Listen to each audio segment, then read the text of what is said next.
इधर चंद्रयान 3 के चांद के दक्षिणी ध्रुव पर उतरते ही वहां पानी की तलाश में वो जुट जाएगा। वैज्ञानिकों ने दावा किया कि अगर चंद्रयान 3 सफलता के साथ चांद के दक्षिणी ध्रुव पर लैंड कर लेता है तो चांद के बारे में उन रहस्यों से पर्दा उठेगा जिनसे दुनिया अब तक अनजान है। जिसका मतलब यह कि चांद के बारे में जितनी जानकारी अब तक दुनिया को पता लगी है उससे कई गुना ज्यादा जानकारी भारत के मिशन चंद्रयान 3 की सफलता से मिल जाएगी। वैज्ञानिकों का दावा है कि चंद्रयान 3 चांद के सबसे मुश्किल इलाके दक्षिणी ध्रुव पर पानी की तलाश भी करेगा। पहले के जो यान गए हैं वो सब इक्वेटर के पास उतरे हैं जहाँ की उतरना आसान था, मगर ध्रुव है जहाँ पानी है तो वहाँ उतर के वहाँ की जानकारी निकालना बहुत मुश्किल है। वैज्ञानिकों के मुताबिक दक्षिणी ध्रुव पर कुछ इलाकों में तापमान 0 से 230 डिग्री तक नीचे पहुंच जाता है, यानी -230 डिग्री, जिसका मतलब ये कि वहाँ बर्फ होने की संभावना है।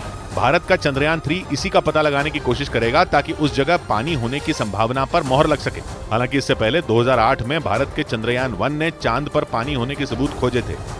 इस बीच चंद्रमा के करीब पहुंच चुके चंद्रयान से इसरो के वैज्ञानिकों को एक और कामयाबी मिलने की खबर आई। दावा किया जा रहा है कि चंद्रयान 2 का हिस्सा रहा ऑर्बिटर भी अब चंद्रयान 3 की मदद करेगा।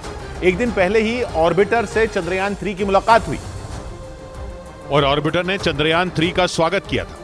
ऑर्बिटर भारत के पिछले मून मिशन चंद्रयान 2 का हिस्सा है। वो मिशन तो चांद पर सुरक्षित लैंडिंग करने में नाकाम रहा था, लेकिन ऑर्बिटर अब तक चंद्रमा के चक्कर लगा रहा है। चंद्रयान 2 में ऑर्बिटर की भूमिका काफी कुछ वैसी ही थी जैसी चंद्रयान 3 के प्रोपल्शन मॉड्यूल की है, लेकिन इसरो के वैज्ञानिकों की दिक्कत यह थी कि ऑर्बिटर से संपर्क नहीं हो पा रहा था। जैसे ही चंद्रयान 3 से ऑर्बिटर की मुलाकात हुई, माना जा रहा है कि वो दिक्कत भी खत्म हो गई। माना जा रहा है कि लैंडिंग के दौरान ऑर्बिटर से विक्रम को मदद मिल सकती है। इसके अलावा अगर लैंडिंग कामयाब रही तो रोवर प्रज्ञान को भी ऑर्बिटर के अनुभव से मदद मिल सकती है। और इसरो के वैज्ञानिकों के मुताबिक लैंडर विक्रम में LHDAC यानी lander hazard detection and avoidance camera लगा है, जो चांद की सतह पर उतरने के दौरान लैंडर को खतरों से बचाएगा। 17 अगस्त को प्रोपल्शन मॉड्यूल से अलग होने के बाद लैंडर लगातार अपने ताकतवर कैमरे से चांद की नई तस्वीरें भेज रहा है और 19 अगस्त को लैंडर विक्रम ने इसी ताकतवर कैमरे से चंद्रमा के फार साइड यानी उस हिस्से की तस्वीरें भेजी जो कभी पृथ्वी की तरफ से नहीं दिखता।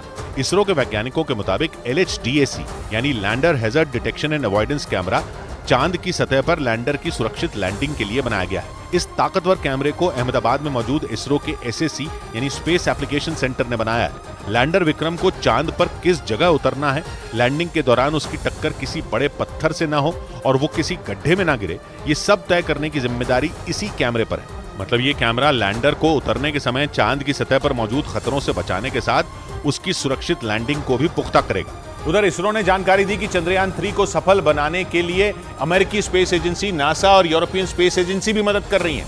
ऐसा इसलिए क्योंकि भारत के मिशन पर दुनिया भर की नजरें टिकी हैं और चंद्रयान 3 को सफल बनाने के लिए नासा और यूरोपियन स्पेस एजेंसी भी जुटी हैं। इसरो के मुताबिक चंद्रयान 3 के लॉन्च होने के बाद से ही भारत को इन दोनों स्पेस एजेंसियों का साथ मिल रहा है। चंद्रयान 3 को चांद के दक्षिणी ध्रुव पर सुरक्षित तरीके से लैंड कराने में इनका साथ काफी अहम माना जा रहा है, क्योंकि नासा का एक अंतरिक्ष केंद्र अमेरिका के कैलिफोर्निया में भी है। इसे ऐसे समझें कि पृथ्वी पर एक तरफ भारत है तो दूसरी ओर कैलिफोर्निया।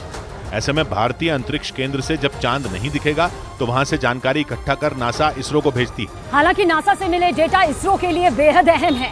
इसी तरह खबर है कि यूरोपियन स्पेस एजेंसी भी अपने उपग्रहों से मिला डेटा भारत के साथ साझा कर रही है, जिससे चंद्रयान 3 को ट्रैक करने और मॉनिटर करने में मदद मिल रही है।